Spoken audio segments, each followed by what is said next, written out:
Investor, educator, and author Robert Kiyosaki has changed millions of lives all over the world. His book, Rich Dad, Poor Dad, has been on the New York Times bestseller list for over 5 years. We all know that the gap between the haves and have-nots is growing, and Social Security and Medicare are in a financial mess, and just affording to live is getting expensive. So how does a person get ahead financially? The answer is raising your financial IQ and having your money work for you. Here's Robert Kiyosaki with Rich Dad's Guide to Wealth.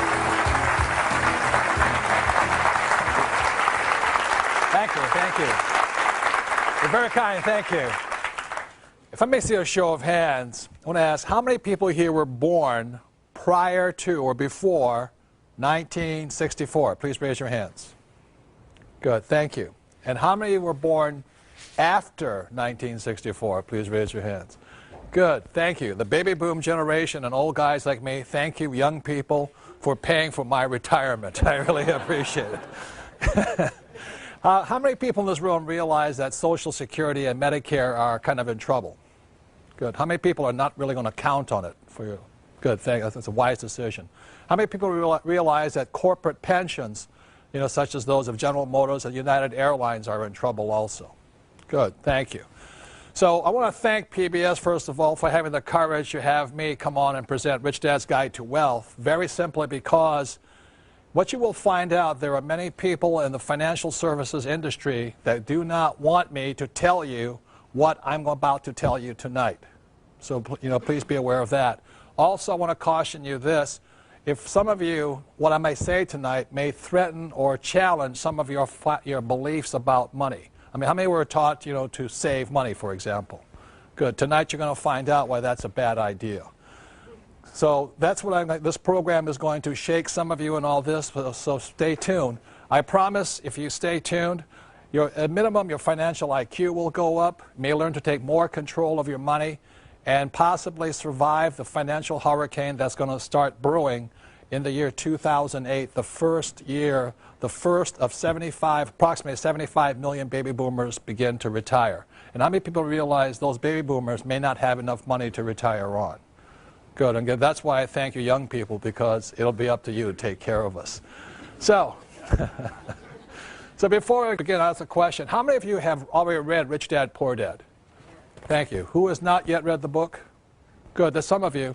For those that haven't read the book, it's good to see some customers still out there. Yeah, I haven't read about my book. But anyway, for those that haven't read Rich Dad, Poor Dad, I'll give you a little bit of my background. Rich Dad, Poor Dad is a true story about my two dads. My real dad was the head of education for the state of Hawaii.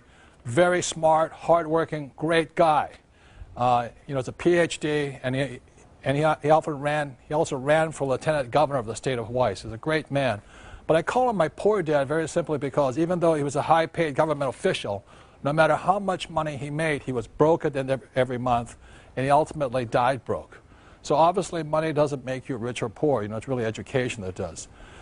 And as you can tell, I'm fourth-generation Japanese American, which means I don't speak Japanese, and I'm going to let you know that now. I barely speak English.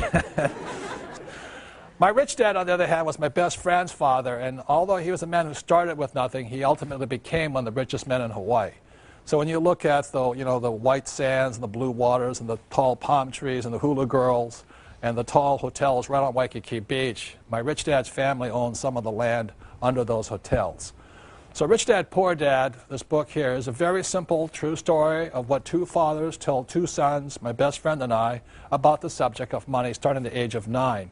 And I believe one of the reasons the book has been so successful, it is written for 9-year-olds. And it's simple enough for everybody to understand high finance, or more importantly, why the rich are getting richer. So that's basically, my background. I grew up in Hawaii, I was educated in New York, and spent 6 years in the Marine Corps, went to Vietnam twice and all that. And then I came back and started my business career. So, next question is this. How many people have read this book, Prophecy? Good, so there's fewer of you who have read this book. And while Rich Dad, Poor Dad is a popular book, I think this is a more important book. And the reason I think Prophecy is more important, it's about a very important year. And that year was 1974. And 1974 was a year that the U.S. swung from socialism to capitalism. A very important reason for 1974, it was when a program called ERISA came out, and ERISA stands for Employee Retirement Income Security Act, and when the government's worried about your security, you know you're in trouble. But also it led to a thing called the 401k back in the 1980s. And this is a very big change in the history of our world right now. So Prophecy came out in 2002. It was not a very popular book because it was writing about the failure of these things called 401ks and pension plans and the crash of Wall Street. So this was 2002, and then in 2005, Time magazine, just in October of 2005, came out with a front page cover saying the same thing I said here in Prophecy, that there has been a big ripoff of people's pensions. And Time magazine, 3 years later in 2005, says a great retirement ripoff. Millions of Americans who retire with benefits are in for a nasty surprise. How corporations are picking people's pockets with the help of Congress. And that's been going on. That's why so many people are in trouble. And then one day later, the New York Times magazine came out saying the same thing Prophecy did. And it says, we regret to inform you that you no longer have a pension. And that's why USA Today came out with a statement that said, America's greatest fear is running out of money during retirement. And that's what this program is about, is why we have this problem right now and why so many people may be financially wiped out in the financial hurricane that's hitting us, and also hopefully what you can do about it so that you may be able to save your friends and family. Unfortunately, what I'm about to say tonight will not work for everybody. As you know, life is not fair, but at least you'll have an idea of what you might be able to do on this whole thing. So, going into it really quickly is the difference between, one of the reasons people are having trouble is they don't know the difference between, I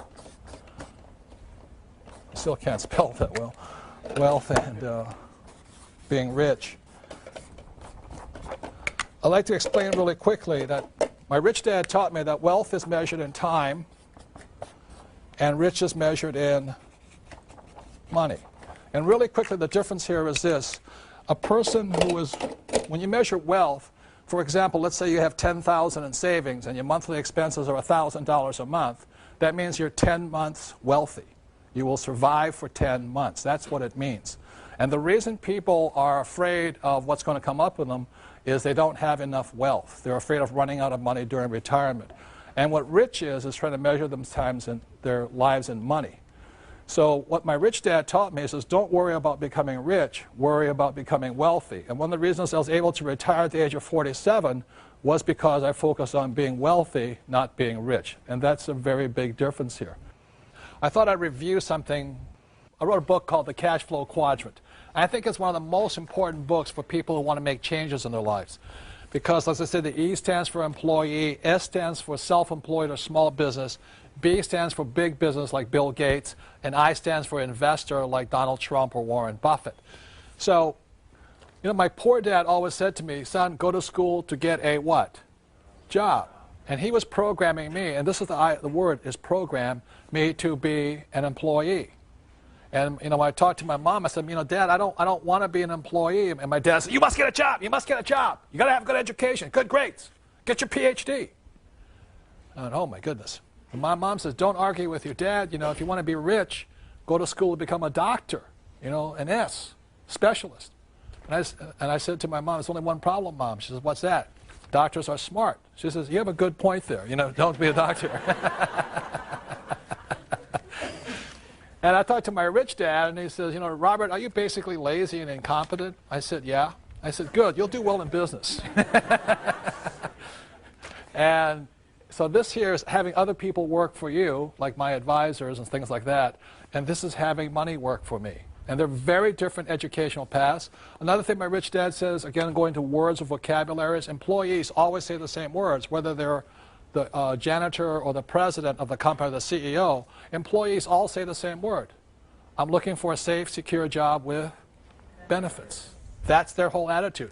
And their emotion is fear. Because they don't know how to survive in the real world. They need that, they have that fear driving them. And S, self-employed, their words are, if you want it done right, do it by yourself. So these guys, the problem with them is they may own a business, but they really own a job. They cannot quit because they don't trust other people. Their emotion is trust. And a business owner is like me. I want to have the smartest people around me as much as possible because then I don't have to do that much work.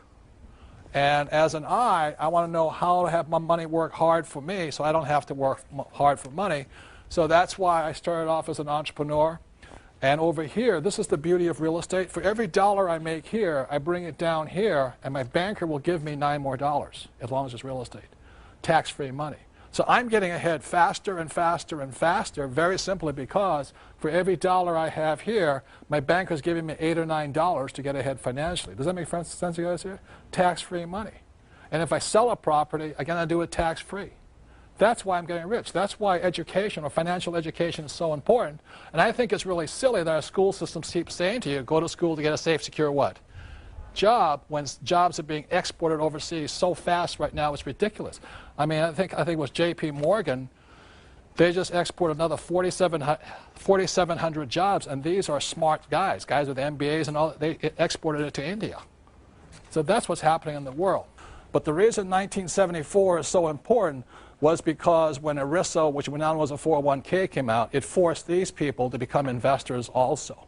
And that's why this change was such an important change here. So the other part going into it is this, is that there's three basic kinds of education.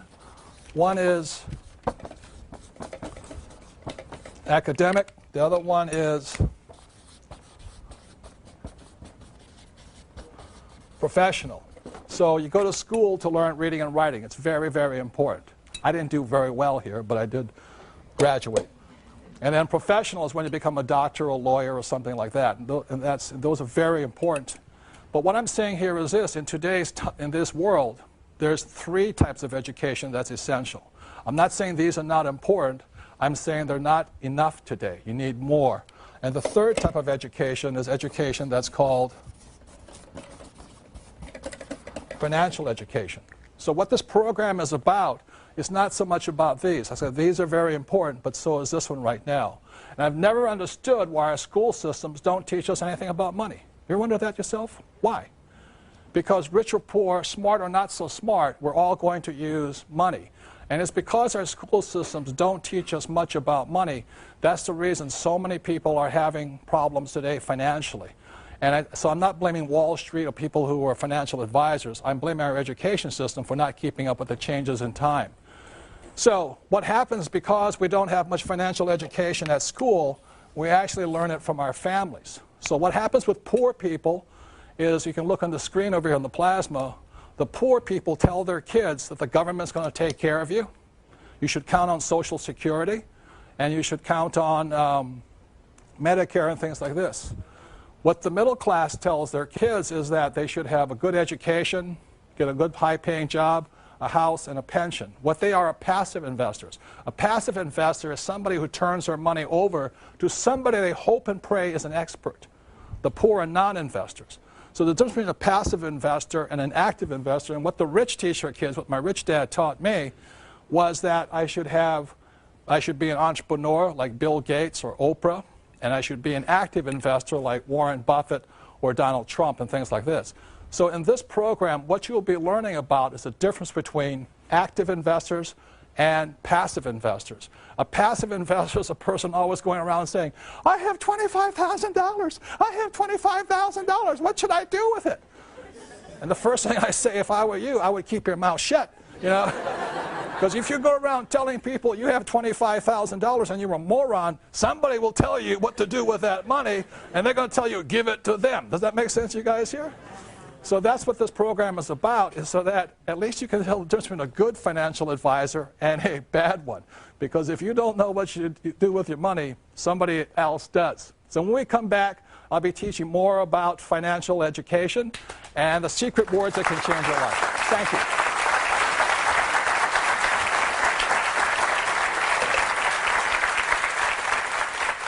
I just love the way Robert Kiyosaki shares. Make your calls. Join.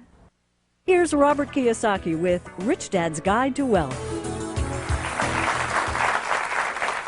So as a quick reminder, what we covered in the last part was in 1974, the United States changed, or the world changed actually, from socialism to capitalism. And the reason that's so important is because the world changed and shifted to a 401k or pension plans is because it forced many people who were E's and S's to become investors. Like I said, my poor dad was a very smart, good man, but he was a non-investor. There's people who are passive investors, and that's what most people are. They go to their company, they just put in their 401k, and they hope and pray that person managing their money is smarter than they are. And the third type is the active investor. Now, if you're going to be an active investor, then you have to have financial education. And one of the keys to financial education, a lot of people say, well, it takes money to make money. How many people have ever heard that statement? Well, that's absolutely not true, because you'll prove tonight it doesn't take money to get money, to make money. What it begins with is a thing called words or vocabulary. The English language has approximately 2 million words in it. And each of us as individuals, they estimate, has command of about 5,000 words. So one of the ways to start increasing your wealth and your financial ability is change your vocabulary. And one of the reasons my poor dad was poor, as a good man, he had the vocabulary of a school teacher. You know, he thought gerunds and prepositions were really important. But I've never made $1 off a gerund or a preposition yet that I know of, you know. I need the difference between EBITDA, PEs, ROIs, IRRs. That's what makes me rich. So just know that words make you rich, and I'm going to be going into right now the basis of financial education is words. And this here is a thing called the financial statement. As my rich dad often said to me, you know, this is your report card when you grow up. When you leave school, as my rich dad said, his banker has never, ever asked to see his report card yet. You know, a banker never said, say, Robert, can you tell me what college you went to? Are you an A student? Are you a B student? They never asked that. If you're a professional investor, they will ask you for something called a financial statement. If you're a non-investor or a passive investor, like a 401k, they'll ask you for a credit report. So to begin becoming rich, you must have one of these. I mean, it's a must. These people have credit reports. These people have financial statements. There's very, very big differences here. So let's begin with words here. And one of the biggest words that people have mistaken on the wrong definition for are these words here, assets and liabilities. How many people have ever heard people say, my house is an asset? Good. That's using the wrong definition. That's the problem. So I'll give you the definition my rich dad gave me. You won't find this in the regular dictionary because it's a very simple definition, because this is the guide to wealth. A definition of an asset is something that puts money in your pocket whether you work or not. That's very simply it. Okay? So when you look at this financial statement, this is income statement and balance sheet, and there's one more form that I'm not an accountant, but basic accountancy requires. It's called the statement of cash flow. And what that shows you here is this. Assets are putting money in your pocket. So for example, I have a house, and every month, let's say I collect $100 from after paying all my expenses, the house is an asset. But if the house goes unrented, and every month is now costing me money, that same house is a what? Liability. So this is the cash flow pattern of a liability. So when a person says their house is an asset, I then ask them, I say, is that house putting money in your pocket? They say, oh, no, but it's gone up in value. That shows lack of financial intelligence or financial IQ, okay? I'm not saying don't buy a big house. I'm not saying any of that stuff. I'm just saying don't call a liability a what? Asset. And that's the problem, is using the wrong word for the wrong thing here. Or I could have a car. If I use a car as a taxi and every month it put $1,000 in my pocket, it's an asset. But I have my BMW here and it's costing me $1,000 a month, it's a liability. So that's very simply it. So don't call asset or liabilities assets, and that's where people get in trouble. The next thing, like I said, my banker has never asked me for my report card yet, and my banker, if I'm going to borrow a lot of money from them, they want to see my financials. And what a banker is looking for is your financial IQ. They don't care how your academic IQ. They want to see how smart you are with money. And it's not that I wear nice clothes and have a nice watch and have a nice house and a nice car. A banker doesn't care, because how many people know people who are looking good but are flat broke? You know what I'm talking about here? So, and that's the big problem here. So when a banker looks at this thing, the banker is looking again at cash flow. So when a banker looks at this, let's say the person has a job, the money comes in and the money goes out. They look at that, that's a cash flow pattern of a poor person. If they don't change their pattern, they'll be poor. It is not how much money you make. It is how much money you spend is the issue here. For example, I have a doctor friend. He makes about $400,000 a year. He's very proud. He has no debts. He's one of those people that think that debt's bad, and that's really moronic. But anyway, but he makes $400,000 and he spends $400,000. So even though he makes a lot of money, he has a cash flow pattern of a what? Poor person. What the middle class generally tend to do is the first thing they want to do is have a big house, and they have a thing called a mortgage. And the different definition of mortgage comes from the French word mortier, which means death. That's what it means, So what happens, they have a mortgage, got the nice BMW or Mercedes, so they're looking good, but going broke, So when a banker, they come in with their nice suits and all this, the banker looks at it and goes, I can see your cash flow pattern is this. And this is the cash flow pattern of the middle class. It's working hard and going broke. They never get ahead. They buy big houses, they do home equity loans, and they think they're Donald Trump with real estate investors. All they got is a big house they're in debt to. A lot of people use their house as an ATM machine. Every time it goes up in value, they borrow the money out. That is really a loser's point of view there. I mean, that's not, the bankers love you because you're greatly in debt, but that's not a way to get ahead. And this is the cash flow pattern of a rich person. They have assets here. And so generally what it is they have a business, they have real estate, and they may have dividends from stocks and bonds and stuff like that, or interest.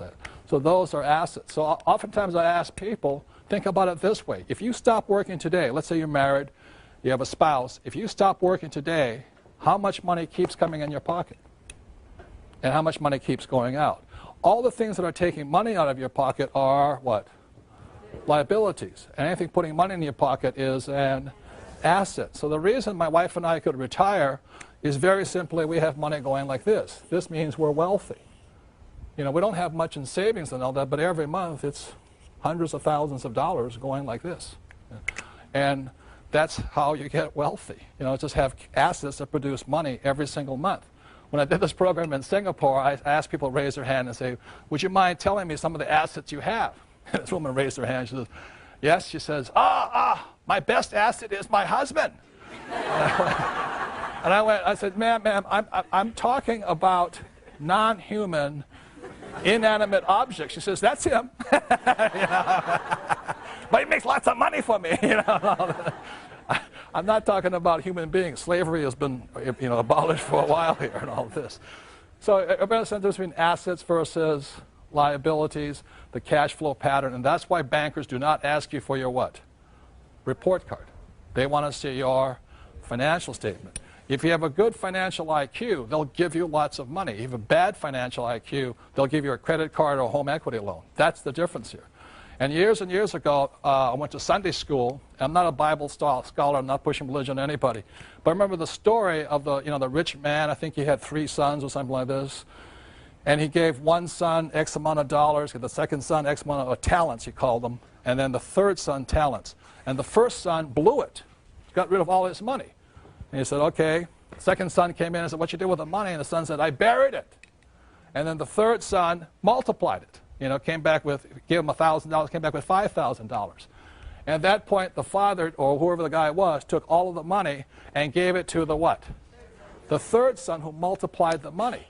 And that's what I learned in Sunday school is that, not God, but whoever does not like people who blow their money, people who just bury the money. See, the poor spend their money. The middle class bury their money, just put it in 401ks or savings. And the rich know how to multiply their money. So the real key is this. It's not so much how much income you make, but where you put your money. It's expenses. Do you expend your money this way, or this way?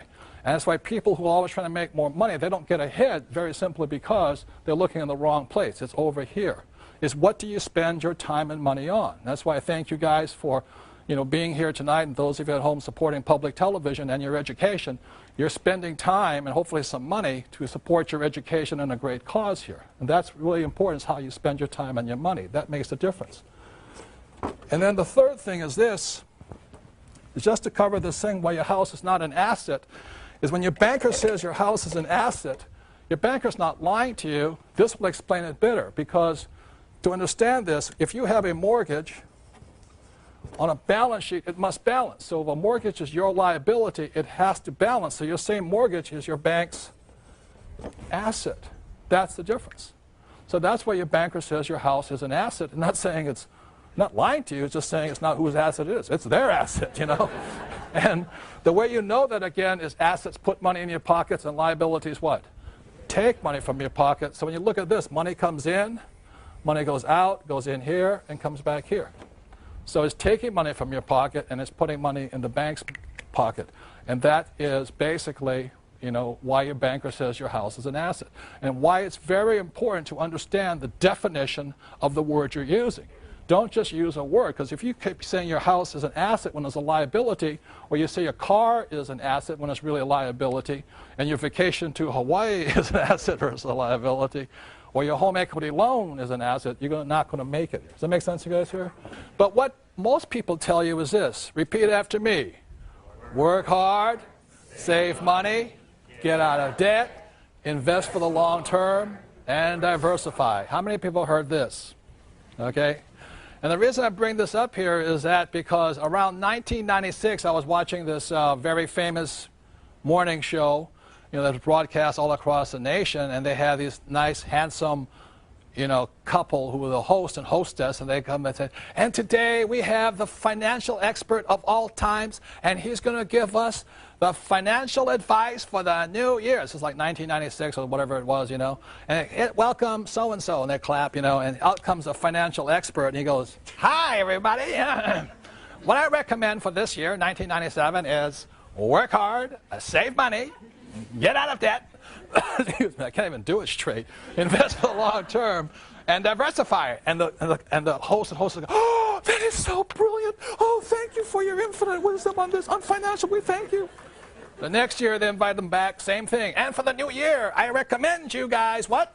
Work hard, save money, get out of debt, invest for the long term, and diversify. And the host and hostess, oh, I can't believe, what a genius, what a financial genius. Give him a hand, I can't believe it. Every year, same guy, same message, same advice. They think it's brilliant.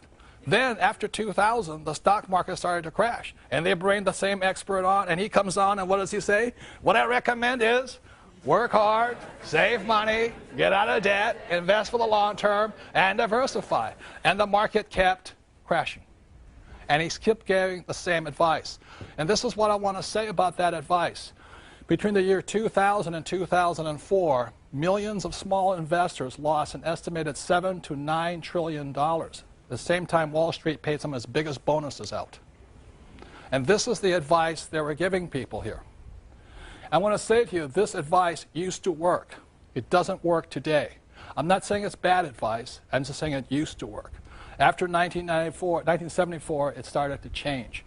And what I'm going to be going into is how that change came about and why people are getting in trouble following this advice, especially this one here. Because you're going to find out the most risky of all investments are savings, stocks, bonds, and mutual funds. They are the riskiest of all investments. But most people think they're safe. And that's what you'll find out, and that's why I thank public television for allowing me to say what I'm going to say, because there's many people, as I said, in organizations who do not want me to tell you what I'm about to tell you, and all the little people they hire who are financial experts, but they're not really financial experts. Do you realize most of financial experts are not I's, they're really E's and S's. They're salespeople. And I'll be going into some of those differences. Okay? So I know I'm an investor very simply because I live by my income on my investments. I don't live by my commissions. And there's a very big difference there. So going into it, the reason work hard is obsolete advice is because in 1943, the U.S. government punished anybody who was an employee. After 1943 was a thing called the Current Tax Payment Act. At that point, anybody who was an employee, the government got paid first. How many of you ever opened up your paycheck and gone, what happened to my money? That was 1943. So the problem with being an employee and working hard is the more you work and the more money you make, you go up in tax brackets. So you don't get ahead. These guys here are taxed heavily. These guys have all the tax loopholes. That's why I can make a lot of money and pay zero taxes legally. The difference is I'm on this side here, but our school system teaches us to be this side. In 1986, they passed the 86 Tax Reform Act, and they taxed all doctors, lawyers, all the A students. They nailed them. And so, well, the attorneys I don't mind, but anyway. But what happened here is this, is that guys like me, you know, the C students, we can make more money and pay less taxes than the A students, which proves there's a God somewhere. The next thing is save money. The reason save money is an obsolete idea is because in 1971, a man named President Nixon took us off what's called the gold standard or the Bretton Woods Agreement. And at that point, what happened in 1971, money turned into a currency. So what you started to save after 1971 was not money but a currency. And the problem with a currency is the government can print it faster than you can save it. And the other thing about this, if you understand economics, especially Keynesian economics, is that when you look at a dollar, a currency, let's say this is $1 and this is 40 years here, a currency is designed to go down to 5 cents over 40 years. A currency is designed to lose money so the government can keep running up debt. That's the reason. So they can print it faster than you can save it. That's the big problem with it. The next thing is this. If you look at the real stats, is this. That's the reason I don't save money. If you look at this in the last few years, like I said, 1995 to 2005, what's happened is the dollar has gone this way, and the way you know how much is lost is gold went from $250 up to $500 in the same time. That means your dollar lost 50%. It lost 50% of its buying power. And the banks are paying you 1% interest. Tell me that's smart to save money. That's why the debtors started to win, because what was happening is this was going up and all this. And the reason this happens is for one very big, well, this is not the only thing. It's not just gold, because I can hear the economists going, he doesn't know what he's talking about. Well, I'm not saying I'm an economist. I'm saying just look at the price of gold. It takes twice as many dollars to buy the same amount today. But not only that, my father's house, which he purchased in, I think, 1965 or something, he paid $50,000 for it. And today it's worth $1.5 million. It's the same house. So it means the purchasing power of the dollar went where? Down. The house didn't go up in value. Your dollar went down. And the other thing the economists say, well, that's not really a good indicator. But look at this. In 1995, oil was about $10. Today it's $60. So that means your dollar you need $6 more to purchase the same amount of oil. And then the economists say, well, oil doesn't affect inflation. I'm going, they want you to believe that investing is risky. How many people have heard investing is risky? Good. What this section is about of this program is how risk isn't anything but lack of control. The number one difference between an active investor and a passive investor is the subject of control. So what I'm going to show you tonight is how what I do as an active investor is I want control. If I have control, I don't have any what? Risk. And that's the difference. So using a metaphor that most of us can understand, over here we have, an example of a car. Okay. Now, how many people realizing there's risk driving a car? Good. But car driving doesn't have to be risky. Like those guys want you to believe investing is risky. So some of the controls, the 6 controls a car must have, number one is a steering wheel, right? How many people would not buy a car if it had no steering wheel? Good, you know what I mean? So let me sit down here like this. So I sit down, I get in my car, and control number one I want to check on is I have a steering wheel. Control number 2, gas pedal. Now you have a gas pedal, you better have some what? Brakes. How many people have ever driven a car without brakes, you know? You don't need coffee for about 6 weeks after that. You know? And then you have a forward and reverse, you know, gear shift like this. And the other thing you also have to have is a driver's license for driver's ed, and you have to have insurance. So if I'm driving down the road, you know, doing a little bit too fast, I hear the bing, bing, bing, bing, bing, bing, bing, bing, and the cop pulls me over, a policeman pulls me over. What's the first thing a policeman asks me for? Driver's license and proof of what? Insurance. How many people would not let somebody who was uninsured drive your car? How many people would not let somebody who had no driver's ed drive your car? You know what I mean? That's stupid. But that's what investors are doing. They're actually investing in savings, stocks, bonds, mutual funds with no control. And what happens, that's like going like this.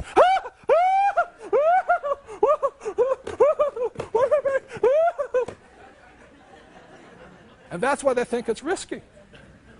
Now, this is the worst part. Guess who else has no control? Your financial advisor. Your financial advisor. Diversify, diversify, diversify. Or what they do is this, is they go, I predict that, I predict this, I predict that. That's the kind of financial advice most people are getting. You know? That's risky. That's not what I do. I want control. So, let me help get out of this wreck right now. So when I'm as an investor, I want 6 controls too. If a car has 6 controls, I want 6 controls as an investor. Control number 1, you look on the screen over here, is I want control of my income. Control number 2, expenses. 3 is asset value. 4 is liability. 5 is I want financial education or management. And 6 is I want insurance. Those are the 6 controls I want as an active investor. So when we come back, what I'm going to talk about is one of the ways to get rich is find that native genius that's well inside each and every one of us. And that's what the next section is about. Thank you very much.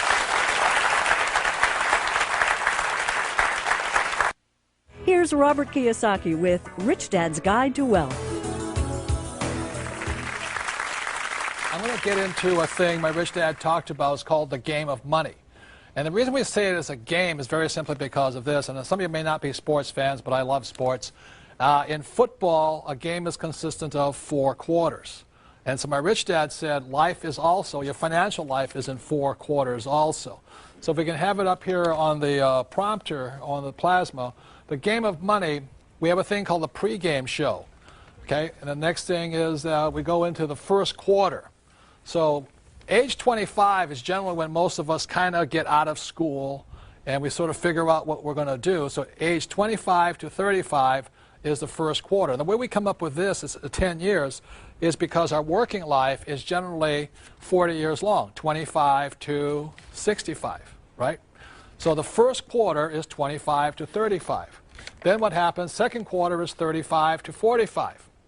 Got it? You know, things like this. And by then, you should be married, or if you want to be married, your career should be taking off, and you have a house, and a little bit in debt, and all this stuff. And then we go into halftime, you know. And at that point, sometimes in our lives, it's called midlife crisis, you know. We say, oh, my goodness, I'm not getting ahead, I'm not getting promoted, I'm not getting ahead, and a panic sets in. And then we go into the third quarter, which is 45 to 55, okay? And then ages 55 to 65 is the fourth quarter. And if you haven't acquired enough wealth, like I talked about, that's between wealth and being rich. Wealth is very simply measured in time. So we have recurring income coming in for as long as you live here. So if you don't have enough recurring income from wealth, you go into what's called overtime. And overtime means that you may be on Social Security, or as my Japanese friend say it, oh, Social Security, you know, because it's so-so, is that if you haven't quite got it yet, overtime means, would you like that supersized? Would you like a giant-sized Coca-Cola with it or stuff like this? And then you go into what's called out of time. And I think this is why people are terrified right now of running out of money during retirement, because when you're out of time, that oftentimes your body gives up and all this. And a lot of times what people say is that you spend your health gaining wealth. And in the last few years of your life, you spend your wealth trying to hang on to your health. And they say so many people, their fortunes get wiped out in the last 2 years of their lives if they don't have enough. And as I said, the biggest problem in America is not Social Security, it's Medicare. $64 trillion in debt right now. So so that's why I said I thank all of you who were born, after 1964, because you're going to be paying for all the old guys who are out of time, especially right now. Pre-game show, Paris Hilton was born, I think, with $300 million net worth. She won the game before she was born, How many people wish you were, born rich or all that kind of stuff? I always did, but I wasn't. So there are certain people who were born with a silver spoon in the mouth, and they were so fortunate. I wasn't. My wife, Kim, won her game in the first quarter of her life. She was about 35 years old when she retired. She had acquired enough wealth, enough passive income, that she never had to work again. So she won the game first quarter, and I was 47, so I won it just in the second quarter of my life. That meant I never had to work again. Not that I was rich, but I was wealthy. I had money coming in every month from my investments, and I never had to work again. So then I took 2 years off, suffered my midlife crisis, and then came back. And when I was 50 years old, I wrote a book called Rich Dad, Poor Dad. And the thing took off, and a whole new career opened up. And now I'm in the fourth quarter of my life, and thank God I don't have to worry about going into overtime or out of time. Because acquiring wealth is just fun for me. I love investing. It's not frightening. It's control. I have all that. Does that make sense, you guys here? It's just fun. So my question is to you right now is, what quarter are you in? How many people are in the first quarter? Okay. How many people second quarter? How many people third quarter? Fourth quarter? Nobody's raising their hand on that one. A couple of you. And I won't ask about overtime and out of time, but the question is this. Sometime, like it or not, every single one of us needs to win the game. Regardless of who you are, we need to win the game. If we don't, we go into this part over here. So with that, I want to bring up my sweetheart, my darling, my best friend. It's almost 20 years of marriage right now, and that's my sweetheart, Kim.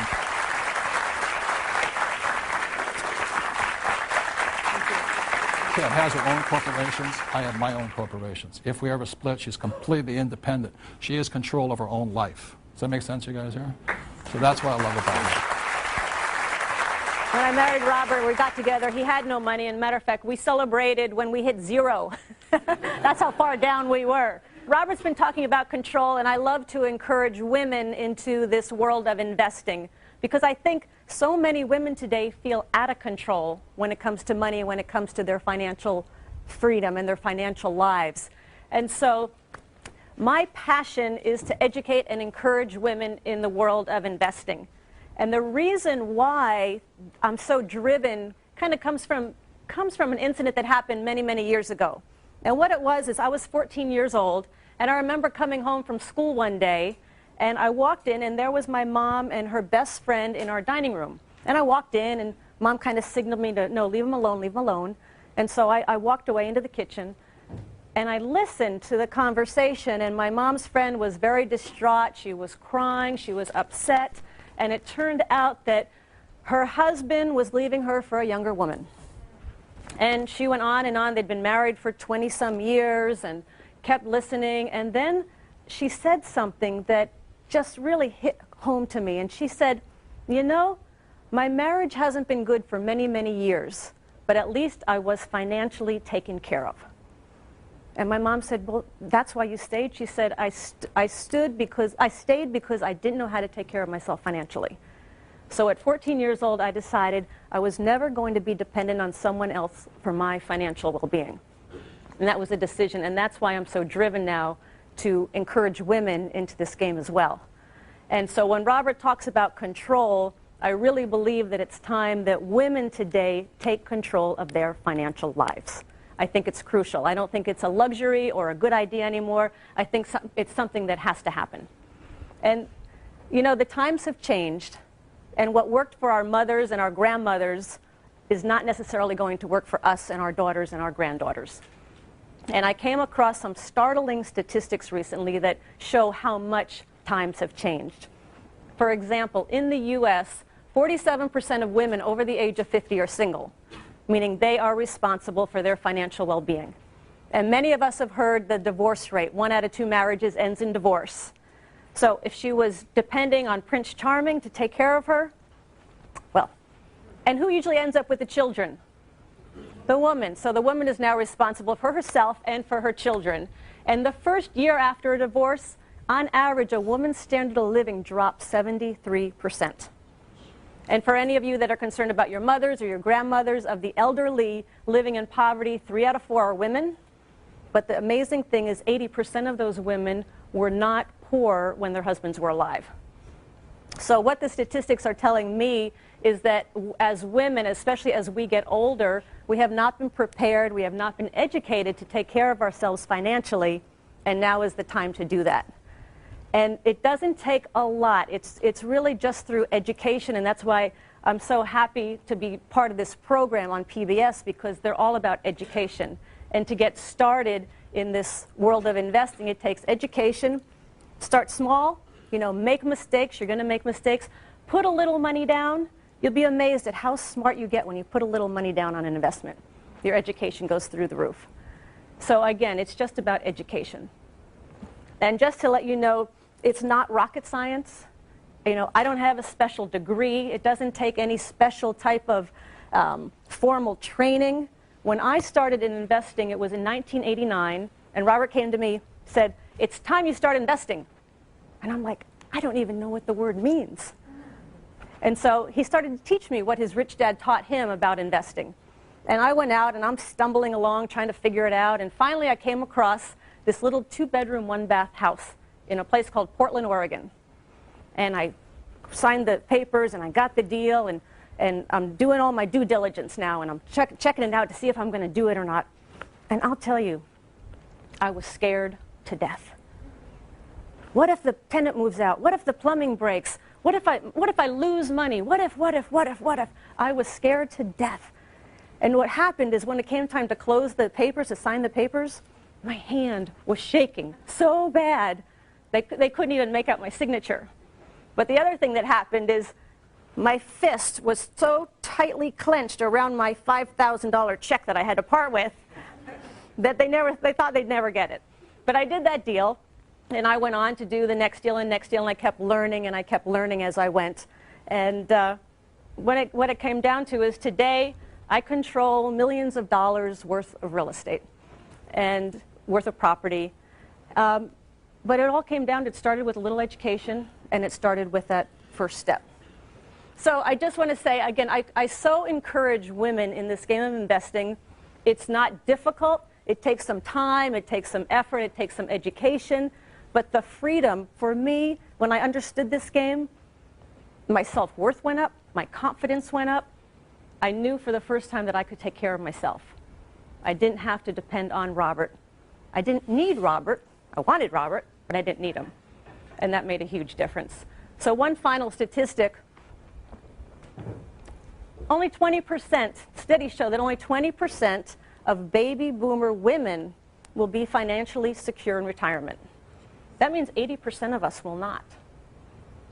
So again, I thank you for being at this PBS show, because by being here, you're getting yourself educated, and all it takes is education and some action, and you can be easily be part of that 20% who's secure and in control.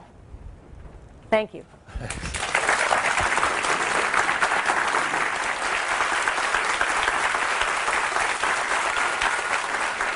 The last thing I want to talk about here is this, is that I realized as I studied education, I started studying education at a later time. I was about 38 years old.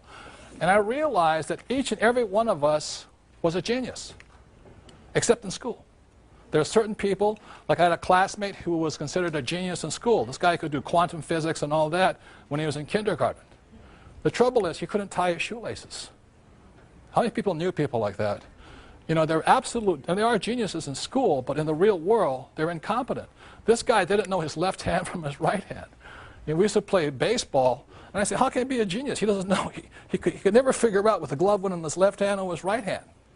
but he was a genius. You know, I said, how can you be a genius? You can't pitch, can't bat. You know, it's like this. So I started to realize that genius, that every one of us had it. And what genius stands for is this here.